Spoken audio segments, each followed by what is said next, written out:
Hello, my name is Eddie Tofpik. I'm Head of Technical Analysis and Senior Market Analyst at ADM Investor Services International Limited. And here is your weekly technical analysis of the Chicago soybean complex. I'll start with Chicago soybeans. Despite the large explosive range of late February of 1579 to 1759, the recent market had provided a steady move higher until the change. Prior to this week, if you excluded the two extremes of that wide late February range, then it could be argued that the market was moving higher within a reasonably acute bull channel, currently at 1684 to 1769. Additionally, support was provided by the extension of the March to June 2021 bearish bump and run reversal trend line, currently at 1656, and the neckline, currently 1619 of the 2010-2014 irregular head and shoulders top. However, the changeover, the bull channel, is no more, or it may be on the chart, but it is no more effective. And the market is now using the March to June 2021 bearish bump and run reversal trend line as a resistance. Meanwhile, the neckline is still there as support, as is some way below the congestion between 1571 and 1577, which has within it the June 2021 high at 1577 and the November 2012 high at 1571. However, the market has seemingly taken a step back from exploiting any further efforts higher, at least for now.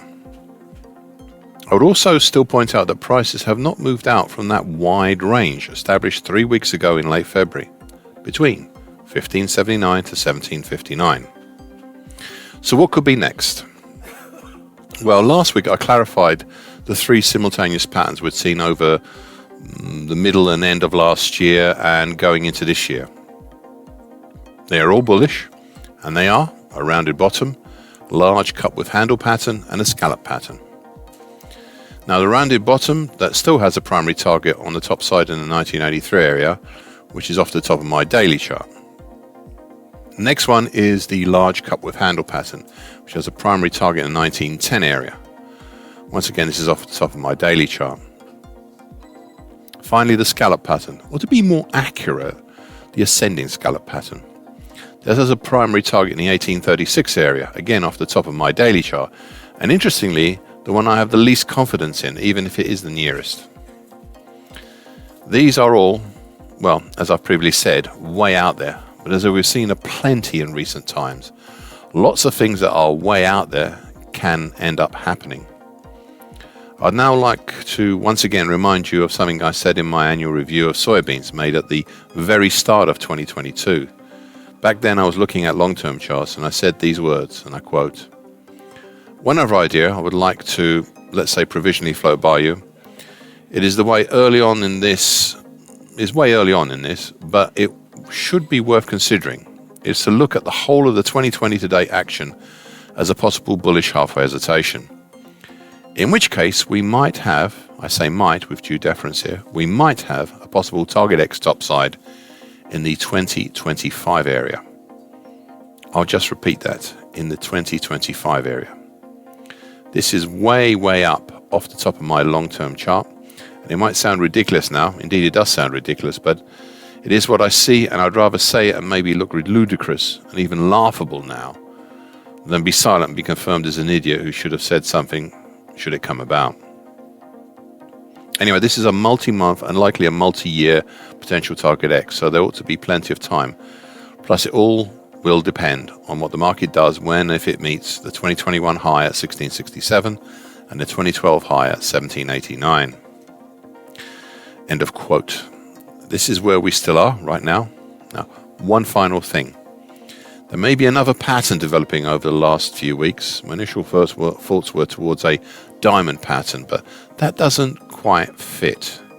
So I'm looking out at what new development apart from a diamond we may see. Right now, there are the faintest stirrings of a possible head and shoulders top pattern, or at least a head and shoulders pattern, and that's developing. Chicago soybean meal. The key feature here for now many weeks, and one that has been in effect since late November 2021, is the October to November 2021 bullish Andrews pitchfork. The upper time, currently at 511.10, had and has capped the market throughout, and somewhat spectacularly did so 3 weeks ago. Next there is the middle time, currently at 485.60, acting as both support and resistance. Last night is resistance, and today, well, it was sort of acting as support, but we'll see. Then there's the lower time, currently at 460 even, acting as support, but managing to get broken back in late January. Now, you may ask, why do I still keep this broken Andrews pitchfork on my daily chart after this obvious breaking? Well, back when the lower time was broken, we had just below at that time and running at that time the 50% Fibonacci over the whole of 2021 at 390.40. And it was this that stopped a full exploitation of the break lower and indeed turned the market back up, back into what is now a broken but still effective bullish Andrews pitchfork. Meanwhile, the move up 7 weeks ago allowed me the opportunity to draw a newer bullish Andrews pitchfork for the late November 2021 to late January 2022 action at a slightly steeper bullish angle of attack.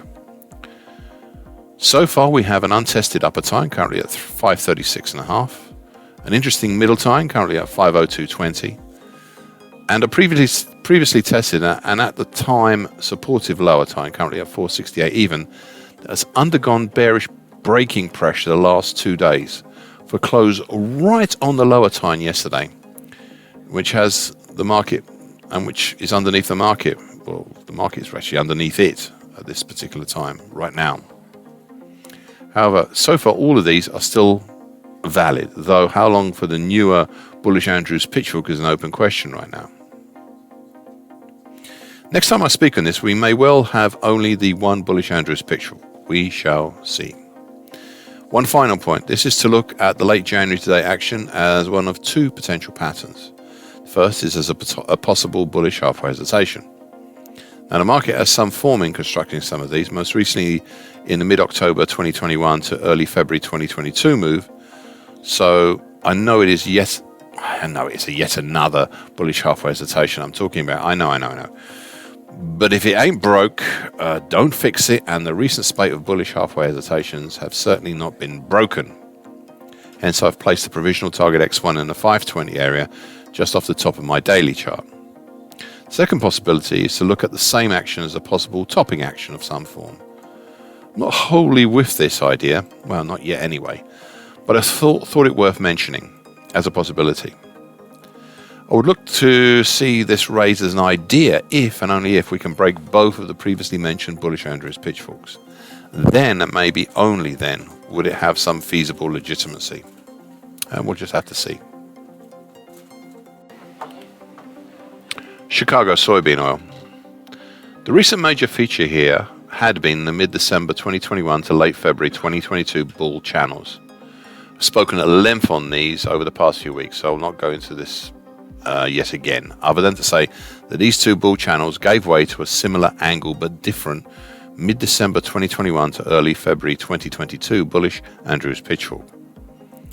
Now, as you are aware, I use continuous daily charts in my analysis here, and these sometimes, as you may have recently seen in Paris rapeseed, have large changeover gaps.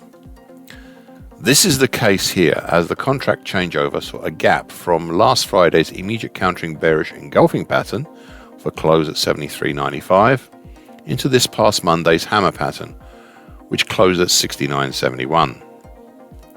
Now, I know a lot of you may disagree with my methodology on this, but I prefer continuous charts that strictly termed contract charts as compared to strictly termed contract charts, as the breadth of the market action stretching back many years on a continuous chart is, to my mind, invaluable.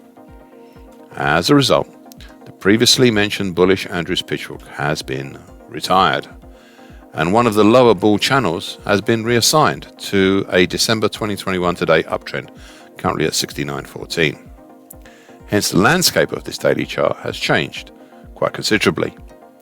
We now find that the market is having resistance from the recent early February to early March 50% Fibonacci line at 70.70, both yesterday and today. Whilst there is a desire amongst such gapping markets whether due to changeover or not. To try and fill the gaps, one should not underestimate the next resistance beyond that, and that's the high for 2008 and also the previous all-time high at 72.67. Those two things will be the obstacles topside. Meanwhile, below, we have limited support from the new uptrend, plus the June 2008 high at 68.97 and the July 2008 high at 68.13. The actual next best support seems to be the congestion area, mainly from February this year, but also from early 2021, between about 64.85 to 66.45. However, this is untested as a support in recent times. Thank you for listening. This weekly broadcast gives the essential market patterns and consequences. Please be aware of the risk disclaimer posted with this broadcast. Copyright is Eddie Tofpik and ADM Investor Services International Limited. And here comes the final bit.